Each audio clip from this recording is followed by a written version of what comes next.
तुम लोगों की स्पीड बहुत स्लो है, बहुत स्लो है। मतलब एक होता है कि उस दिन मैंने 2 बच्चों को शेप्स बना के दी, 5 मिनट, एक तुम्हें बना के दी थी, एक तुम्हें बना के दी थी। तुम यहाँ बैठी हुई थी और तुम यहाँ बैठी हुई थी। कितनी देर लगी थी? 5 मिनट। मुझे 5 मिनट लगे, तुम्हें 15 मिनट लगेंगे। आप लोग गलती जो कर रहे हैं बनाने में, वो एक बहुत छोटी सी चीज़ है। देखो, अगर हमने कोई क्यूब, कोई शेप बनानी है, तो उस शेप के लिए तुम लोग क्या करते हो, एक लाइन लेते हो यूं, फिर इसको मेजर करते हो, ये है 4 यूनिट। फिर अगर ये 4 यूनिट यहाँ आ रहा है तो इसको यहाँ से मिटाओगे 4 यूनिट। फिर तुम लोगे लाइन यहाँ पे इतनी, फिर इसके ऊपर स्केल रखोगे, 4 यूनिट्स यहाँ आ रहा है, फिर तुम इसको यहाँ से मिलाओगे। ये सब लोग यही हरकतें कर रहे थे। इसी तरह अब ये 1 2 3 4 5, 5 लाइनों में तुम हर एक की एक एक मेजरमेंट्स ले रहे हो, तो उसमें अच्छा खासा टाइम लगता है। जब आपको, मतलब आज हम 28 शीट कर रहे हैं, हम 27 शीटों में ये सारे टूल्स यूज़ कर चुके हैं और कई दफ़ा यूज़ कर चुके हैं। इसको कैसे रोटेट करना है, कैसे घुमाना है, इसकी पेंसिल्स की इंटेंसिटी अब कंट्रोल होनी चाहिए कि जो है, आप अगर 2B से इस्तेमाल कर रहे हैं तो 2B से आपकी H इंटेंसिटी की भी लाइन लगनी चाहिए और 2B इंटेंसिटी की भी लाइन लगनी चाहिए। आपके हाथ में इतनी अब परफेक्शन आनी चाहिए। इसका बहुत सिंपल तरीका होता है कि अगर आपने कोई भी क्यूब बनाना है तो आप सबसे पहले एक सिंगल लाइन ले लेंगे, उस पर आपने मेजरमेंट्स ले ली 4 यूनिट्स। लेट सपोज 4 यूनिट यहाँ आ रहा है, आपने इस लाइन को डार्क कर लिया यहाँ पे। अभी कुछ मिटाने की ज़रूरत नहीं।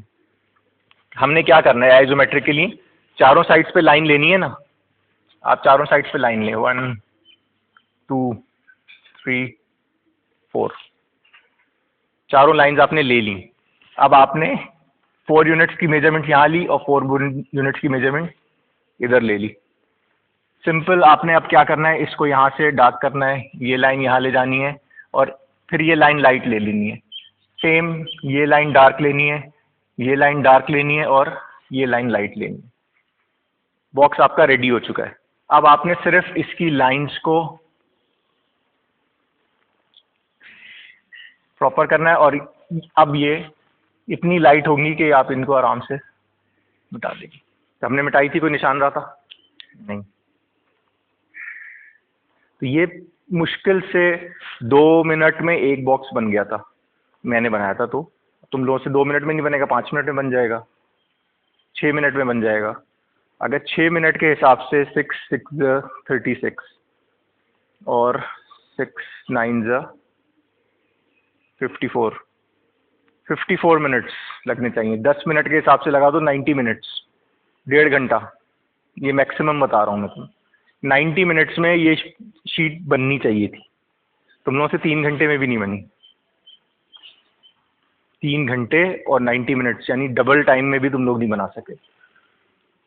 ठीक है, तो थोड़ा सा अपने आप को फोकस करो चीज़ों के ऊपर। ये जो तुम लोग ऑल्दो नहीं कर रहे हो सारा खेल कूद इतना ज़्यादा, लेकिन फिर भी जो है तुम लोगों का काम जो है ना, काम की क्वालिटी की बात नहीं कर रहा मैं काम की स्पीड की बात कर रहा हूँ। क्वालिटी में मुझे एज सच कोई इतना मसला नहीं है, जो मैं एक्सपेक्ट कर रहा था वो नहीं, लेकिन स्पीड में बहुत मसला है, स्पीड बहुत स्लो है। और कुछ बच्चे हैं जिनको मैं नोट कर रहा हूँ जिनका काम अच्छा है, जो मतलब प्रॉपर काम कर रहे हैं, तो वो अलग, वो नोटेड हैं। 4-5 बच्चे हैं जो हमने क्लास में आइडेंटिफाई किए, और 4-5 हैं जो करना ही नहीं चाहते, वो अलग हैं। और बाकी इन जनरल जो है वो हेल्प ले लेके कर रहे हैं। तो देखो, ये सेमेस्टर एंड हो जाएगा। अब हम आज ऑर्थोग्राफिक प्रोजेक्शन स्टार्ट कर रहे हैं। ऑर्थोग्राफिक प्रोजेक्शन तकरीबन 2 या 3 लेक्चर्स चलेगा हमारा, या हो सकता है 4 लेक्चर्स भी चले। और फिर शायद सेमेस्टर एंड के ऊपर हम कोई एक छोटा और कोई काम कर रहे हो, तो मोस्ट प्रॉब्ली ये शायद हमारा सेकंड लास्ट या लास्ट वो होगा टॉपिक। असाइनमेंट्स तो चलेंगे, लेकिन टॉपिक जो होगा वो सेकंड लास्ट होगा, या मोस्ट प्रॉब्ली शायद लास्ट हो जाए। तो वो हम इसको देखेंगे। ऑर्थोग्राफिक प्रोजेक्शंस पे ही हम इस सेमेस्टर को एंड कर रहे होंगे। डिफरेंट टाइप्स की होंगी। तो थोड़ा सा अपनी स्पीड के ऊपर काम करो, क्योंकि हमारे पास अब लोड बढ़ेगा। रमज़ान के अंदर तुम लोग वैसे ही जो है वो आधे आओगे, आधे दिमागी तौर पे नहीं आओगे। रमज़ान टाइमिंग्स क्या हैं? अच्छा, हमारी है आज 8 लेक्चर है, 8 है 9 है? डेट है आज 1 मार्च 25, ठीक है। अच्छा, ऑर्थोग्राफिक प्रोजेक्शन। अच्छा, ऑर्थोग्राफिक प्रोजेक्शंस क्या होती हैं? कुछ हम आर्किटेक्चरल टर्म्स में या आर्किटेक्चरल लैंग्वेज में उसको एलिवेशंस, सेक्शंस, 3D व्यूज के अलावा जो भी हम ड्राइंग्स बनाते हैं जिसमें हमारे प्लान्स होते हैं, हमारी एलिवेशंस होती हैं, हमारे सेक्शंस होते हैं, ये सारी चीज़ें शामिल होती हैं। इसके अलावा अगर हम प्रोडक्ट की बात करें, टॉप व्यूज, किसी भी चीज़ को, कोई भी ऑब्जेक्ट है, ये कोई एक ऑब्जेक्ट है, हम इसी को, ये हमारा क्यूबॉइड है, इस क्यूबॉइड के हम डिफरेंट व्यूज ड्रॉ कर सकते हैं। पहला व्यू हो सकता है इसका टॉप व्यू, कि हम इसको अगर ऊपर से देख रहे हैं तो ये हमें कैसा दिखेगा, ठीक है। उसके अलावा हमने फिर इसको साइड से देखा, सामने से, कि ये सामने से कैसा नज़र आ रहा है, इस साइड से कैसा नज़र आ रहा है, तो 1 2 3 4 साइड से ये कैसा दिखेगा, इसको हम कहते हैं एलिवेशन। चारों साइड से जो हम देख रहे होते हैं इसको हम एलिवेशन कहते हैं। और जो टॉप व्यू होता है इसके 2-3 नाम होते हैं। अगर हम बिल्कुल टॉप से देख रहे हैं इसको तो हम टॉप व्यू भी कहते हैं, और अगर हम किसी बिल्डिंग का प्लान बना रहे हैं तो हम इसको, जो टॉप व्यू से देखते हैं, तो हम इसको रूफ प्लान कहते हैं। किसी भी बिल्डिंग का, जो गूगल मैप्स यूज़ किया है सबने? अगर नहीं यूज़ किया, ऐसा हो नहीं सकता क्योंकि सब लोग इन ड्राइव या करीम या ये तो बुक कराते हैं, तो उसमें जो आपका मैप आ रहा होता है, गूगल मैप जो है वो बेसिकली आपका टॉप व्यू है, सैटेलाइट व्यू है, यानी आप किसी भी चीज़ को उसके ऊपर से खड़े होकर देख रहे हैं कैसा नज़र आ रहा है, ठीक है। तो उसको हम टॉप व्यू कहते हैं। लेकिन जब हम बिल्डिंग्स में ड्राइंग्स बनाते हैं, लेआउट्स बनाते हैं, तो हम बिल्डिंग का टॉप व्यू नहीं बनाते, हम पहले बनाते हैं उसका लेआउट प्लान या उसका एक सेक्शनल प्लान। उसके अंदर हम बिल्डिंग को एक सर्टेन हाइट के ऊपर 4 फीट ले लिया या 5 फीट, उसके ऊपर से समझ लो उसको कट कर देते हैं, कि हमने उसका कट किया और उसका टॉप रिमूव कर दिया। अब हमें उसका इंटरनल लेआउट नज़र आ रहा होता है। ये हम थोड़ा आगे वाले लेक्चर्स की बात कर रहे हैं, लेकिन अभी सिर्फ समझाने के लिए बता रहा हूँ। हम अभी जो ड्रॉ करेंगे वो टॉप व्यू ड्रॉ करेंगे, लेकिन जो सेक्शनल प्लान होगा वो हमारा नेक्स्ट सेमेस्टर में आएगा, जब हम पूरे सेक्शंस डिटेल में पढ़ेंगे कि सेक्शनल प्लान कैसे बनते हैं, सेक्शनल एलिवेशंस कैसे बनती हैं, इवन 3D के अंदर सेक्शन कैसे बनेगा, वो भी हम क्लास में बनाएंगे। तो अभी जो हम ऑर्थोग्राफिक प्रोजेक्शन में कर रहे हैं, तो उसमें हमारा सबसे पहले जो है इसकी टॉप व्यू, कि हमारा जो भी ऑब्जेक्ट है, जो हमने 10 ऑब्जेक्ट्स लिए थे उनकी सबकी डायमेंशंस हैं तुम लोगों के पास, मैं अब डायमेंशंस दोबारा नहीं लिख पाऊंगा, तो हम उसका सबसे पहले टॉप व्यू बनाएंगे, फिर उसकी चारों साइड से एलिवेशंस बनाएंगे, ठीक है। तो इनको हम नाम देंगे ऑर्थोग्राफिक प्रोजेक्शंस का। कोई भी ऑब्जेक्ट हो, कोई भी हो, जब उसको हम 2D में ड्रॉ करते हैं तो उसको हम ऑर्थोग्राफिक प्रोजेक्शंस कहते हैं। 90 डिग्रीज या 180 डिग्रीज के ऊपर होगा। अब इसमें एक क्या कहना चाहिए, फर्क ये है कि जो जैसे प्रिज्म आ जाएगा हमारा, अब प्रिज्म को हम, अगर प्रिज्म की शेप हमारी ऐसी है, तो इसका जब हम टॉप व्यू बनाएंगे तो इसका टॉप व्यू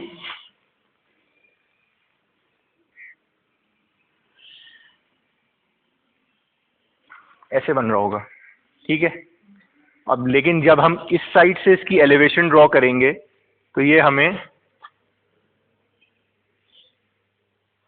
ऐसे नजर आएगा, ठीक है। प्रिज्म बनाया था, बना हुआ रखा है किसी का? अच्छा, ये चीज जब ड्रॉ करोगे तो कैसी नजर आएगी? ट्रायंगल ही तो बनाया है, ऐसी तो नजर आएगी जब ये चीज बनाओगे, स्फेयर को बनाओगे तो गोल ही नजर आएगा ना वो, लेकिन आप उसके अंदर 2D डायमेंशंस में डेप्थ शो नहीं करते। डेप्थ इन सेंस के आपका एक जो वाई जेड एक्सेस होगा या वाई एक्सिस, अगर आप लेंथ उसकी हाइट शो कर रहे हैं और उसकी विड्थ शो कर रहे हैं तो उसकी डेप्थ शो नहीं होगी। तो इसकी उसी तरह से हम जब कोई भी स्फेयर बनाएंगे तो वो सिंपल एक सर्कल बन जाएगा, डेप्थ शो नहीं होगी। अगर हम इसी को डेप्थ में ले जाना चाहें फिर क्या करेंगे? सिर्फ विजुअली शेडिंग से हाईलाइट कर देंगे। दो तरीके होते हैं, यहाँ से आप इसको डार्क कर देते हैं तो कुछ नहीं माने। हाँ। ये है प्रिज्म। टॉप व्यू कैसा दिख रहा है? ये एक लाइन दिख रही है, एक लाइन यूं, एक लाइन यूं और एक लाइन यहाँ वाली, और ऊपर अगर मैं इसको इसी तरह रख दूं, सेंटर लाइन, टॉप वो लाइन, बॉटम लाइन और स्ट्रेट लाइन, ठीक है। उसी तरह जब ये वाली एलिवेशन ड्रॉ करेंगे तो सिंपल एक ट्राइंगल ड्रॉ हो रहा है। इस वाली एलिवेशन में क्या ड्रॉ होगा? सिंपल रेक्टेंगल, ठीक है। तो हम इसी तरह हर शेप को डिफरेंटली ड्रॉ करते जाएंगे। जिस तरह के ये आपका क्या है? पिरामिड। सेम शेप आ रही है जो प्रिज्म की आ रही थी, ट्राइंगल। ये चारों साइड से इसी तरह का बन रहा होगा। तो हमारी जो चारों एलिवेशंस बनेंगी वो इसी तरह की होंगी, सिर्फ इसके टॉप व्यू में फर्क आएगा। टॉप व्यू स्क्वायर होगा, एक लाइन यहाँ से यूं जा रही है डायगोनल और एक लाइन डायगोनल। तो ये हमारा क्या बनेगा? पिरामिड। नाम भूल जाता हूं मैं। कोन। सिंपल जिस तरह हमारा वो पिरामिड था उसी तरह बनेगा। फर्क ये होगा कि इसका जो टॉप व्यू होगा ये राउंड होगा और इसमें सेंटर में एक डॉट होगा। बाकी शेप्स तो हमारी, अच्छा हाँ, सिलेंडर सिंपल रेक्टेंगल आ रहा है, टॉप व्यू सर्कल आएगा, ठीक है। काम शुरू करें। सब कुछ तो पता है तुम लोगों को। अच्छा, क्या करना है? हमने करना क्या है? हमारी जो शीट है इसको हम 2 पार्ट्स में डिवाइड करेंगे वर्टिकली, ठीक है। टॉप पे हम अपना आइसोमेट्रिक सेंटर में ड्रॉ करेंगे। आइसो भी कर सकते हैं, एक्सो भी कर सकते हैं, लेकिन हम आइसो करेंगे क्योंकि आइसो सबसे प्रॉपर एक शेप है। तो हम आइसोमेट्रिक ड्रॉ करेंगे। उसके बाद इसके सेंटर में हम अपने ऑब्जेक्ट का टॉप व्यू ड्रॉ करेंगे, ठीक है। जो भी ऑब्जेक्ट है, क्यूब है, क्यूबॉइड है, प्रिज्म है, जो भी है, उसका टॉप व्यू बनेगा। टॉप व्यू बनने के बाद हमें बनाना क्या है? चारों साइड की इसकी एलिवेशंस। सबसे पहले हम जब एलिवेशन ड्रॉ करेंगे तो हम यहाँ से लाइंस अपनी एक्सट्रूड करेंगे ऊपर, लेकिन ये डॉटेड लाइंस होंगी। ये हमारी हमें इसकी ज़रूरत नहीं है इन लाइंस की। हम एक बेस लाइन ड्रॉ करेंगे,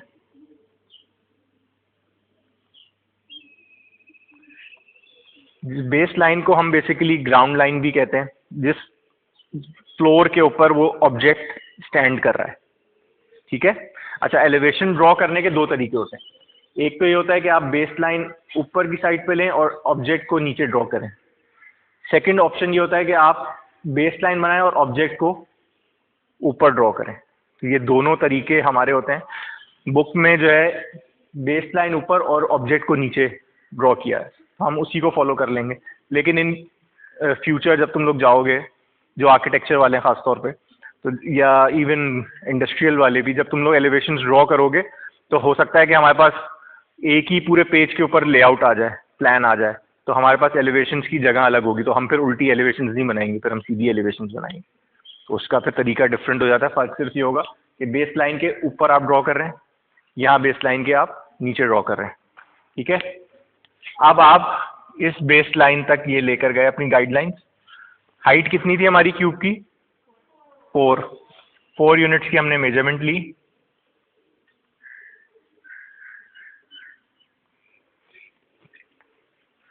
एलिवेशन ड्रॉ की। सेम इस साइड पे एलिवेशन,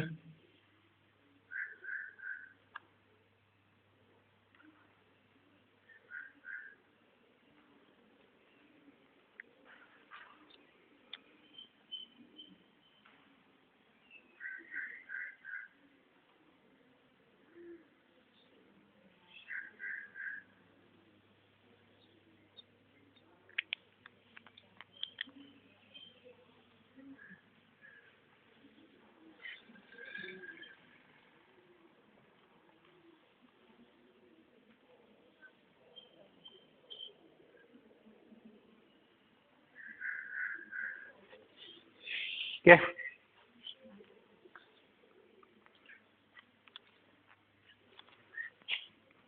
ये हमारी एलिवेशन 1 हो जाएगी।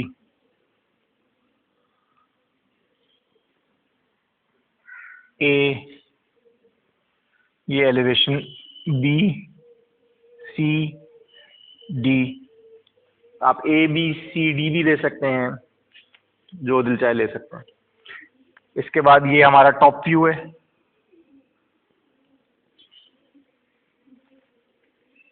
ये हमारा आइसोमेट्रिक क्यूब का है।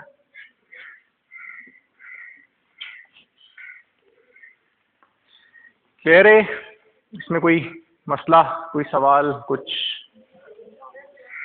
डिस्टेंस तो तुम अपने हिसाब से लोगे, हम स्केल सेट करेंगे इसका, क्योंकि जाहिर सी बात है कुछ ऑब्जेक्ट्स ये 4x4 हैं। अब एक आपका जो सर्कुलर और स्क्वायर पोस्ट है वो 1/7 है, तो वो 1/7 आना चाहिए ना आपकी शीट के ऊपर, तभी जाके वो बनेगा। तो स्केल उसका हम रिड्यूस करेंगे ताकि शीट के ऊपर एडजस्ट हो। अगर ये हमारा 1 के स्केल पे ड्रॉ हो रहा है क्यूब और क्यूबॉइड, तो हो सकता है कि हमारा सर्कुलर पोस्ट और स्क्वायर पोस्ट जो है वो हाफ के स्केल पे ड्रॉ हो। हमें स्केल रिड्यूस करना होगा। ठीक है, स्केल आप लोग सेट करेंगे खुद, मैं इसका स्केल किसी का भी नहीं बता रहा हूँ। इतना के हाइट उसकी पूरी आ जाए, जो टॉप व्यू है और उससे, और जो उसकी एलिवेशन की बेस लाइन है उसमें इतना डिस्टेंस होना चाहिए कि आपकी जो उसकी हाइट है ऑब्जेक्ट की, लेट सपोज स्क्वायर पोस्ट की 7 है, तो 7 हाइट उस टॉप व्यू से पहले खत्म होनी चाहिए। ठीक है,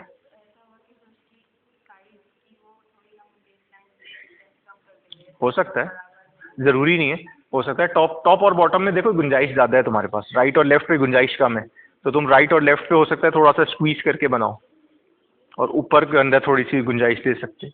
लेकिन फिर वही पॉइंट, अगर राइट और लेफ्ट बना रही हो, जितने डिस्टेंस पे राइट और लेफ्ट आ रहे हैं उतनी डिस्टेंस पे टॉप और बॉटम भी आएगा। ठीक है, हाइट तो सेम ही है ना, हाइट तो नहीं चेंज हो रही। तो अगर तुम राइट और लेफ्ट बना रही हो 8 यूनिट्स के डिस्टेंस के ऊपर राइट और लेफ्ट रख रही हो 7 हाइट के लिए, या 10 के ऊपर डिस्टेंस पे रख रही हो, तो वो 10 के ऊपर ये टॉप और बॉटम भी आएगा, तो आप इक्वल पे बना सकते हैं। समझ रही हो बात? बात क्लियर है कि हाइट तो सेम ही है ना, ऑब्जेक्ट की हाइट तो चेंज नहीं हो रही, जगह हमारे पास ज़्यादा है, तो राइट और लेफ्ट पे कम जगह है तो हम कम जगह के हिसाब से सेट कर लेंगे, और टॉप और बॉटम उसके हिसाब से एडजस्ट कर लेंगे।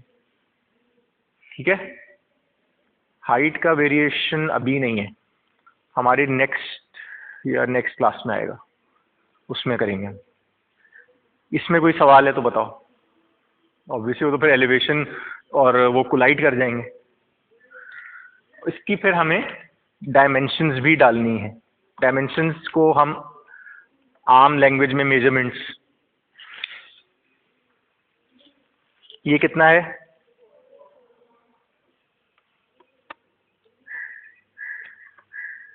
सेम इधर भी,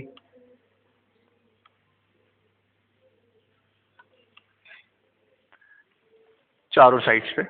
और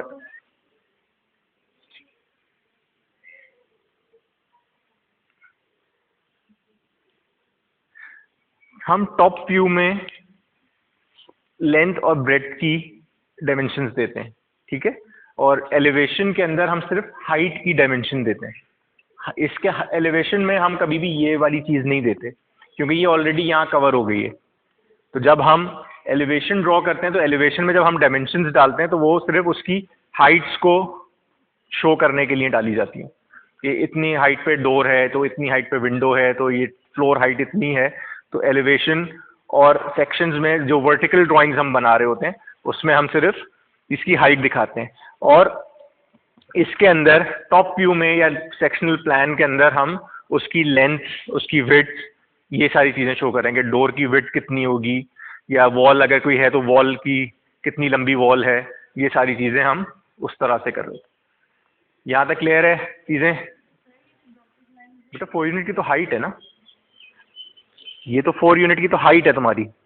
अब ये कितने डिस्टेंस पे होंगी, ये तो तुम यहाँ से सिर्फ एक रेफरेंस के लिए लाइन लेके जा रही हो ऊपर कि मैंने ये हाइट, इस मेरी जो ये विड्थ है ये इतनी है, अब मुझे सिर्फ हाइट इस पे लेनी है। तो जैसे ही वो बेस लाइन को टच करे वहाँ से 4 ले लो। इसको अगर हम लेट सपोज 3h से बनाते हैं और ये ऑब्जेक्ट हम बनाते हैं 2b से या b से, तो वो ऑब्जेक्ट प्रोमिनेंट हो जाएगा, वो लाइट खुद ब खुद जो है वो लाइन्स जो है वो लाइट हो जाएंगी। रहने दो, हाँ वो कोई इतना इशू नहीं। बस मैं सिर्फ ये कहता कि देखो राइट और लेफ्ट पे जगह कम है, तो पहले राइट और लेफ्ट वाली एलिवेशन ड्रॉ करो तो तुम्हें अंदाज़ा हो जाएगा कि ये वाली बेस लाइन मुझे इससे कितने डिस्टेंस पे लेनी है, और उसके हिसाब से फिर ड्रॉ करो। हो जाए तो बहुत अच्छी बात है, कोशिश करो, हो जाएगा, होना चाहिए। इसमें मसला क्या है यार, अगर ये 4 इंच की 4 यूनिट की ये है, तुमने अगर 6 यूनिट की डिस्टेंस पे भी जो है बेस लाइन ले ली तो तुम्हारी हाइट आ जाएगी ना यार। या 7 यूनिट का वो टॉप हाइट 7 यूनिट है, तुमने अगर उसको 9 यूनिट्स पे ले लिया तो ऑब्वियसली 7 यूनिट उसमें एडजस्ट होगा। ये तो बिल्कुल अंडरस्टूड सी बात है, इसमें तो कोई प्रॉब्लम नहीं है। शीट नंबर हमारी है 28।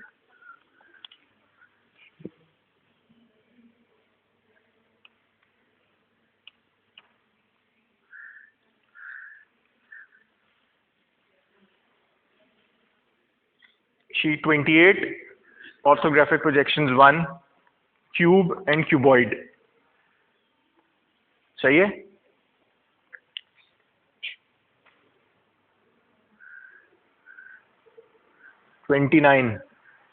Orthographic projections 2, rectangular plane and square post. 30, orthographic projections 3, circular post and cylinder. 31, square pyramid and cone. 32, orthographic projections 5, prism and sphere. कितनी शीट्स है? 5 शीट्स है। 3 आज ही करनी है, और जो 3 नहीं करेगा वो कंसिडर होगा एब्सेंट। इनकी छुट्टी कितने बजे होती है? 12:15 बजे ना, 12:45 बजे। 12:45 बजे अपनी तीनों शीट्स दिखाएं, अटेंडेंस लगवाएं और घर जाएं, वरना बगैर अटेंडेंस के घर जाएं, क्योंकि 12:45 बजे तो आपको बाहर निकाल देंगे वैसे ही।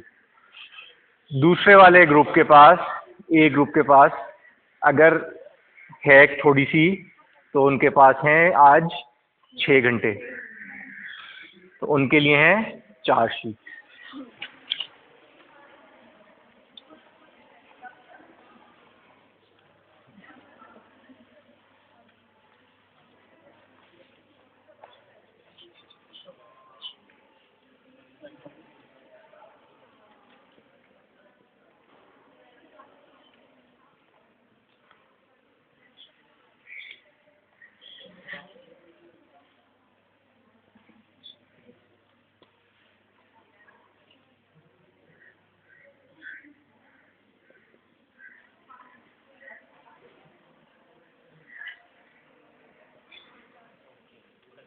ठीक है, गाइडलाइंस 3H से बनेंगी।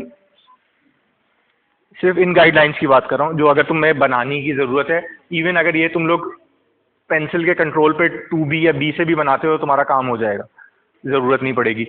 ये लाइन जो बनेगी ये 2B से बनेगी, ये थिक बनेगी, थोड़ी हैवी नज़र, ये प्रोमिनेंट नज़र आनी चाहिए। उसके बाद ये जो शेप्स बनेंगी ये B से बनेंगी, जो क्यूब आइसोमेट्रिक है, और ये जो है, और जो टेक्स्ट लिखोगे वो भी तुम जो है वो B से ही लिखोगे।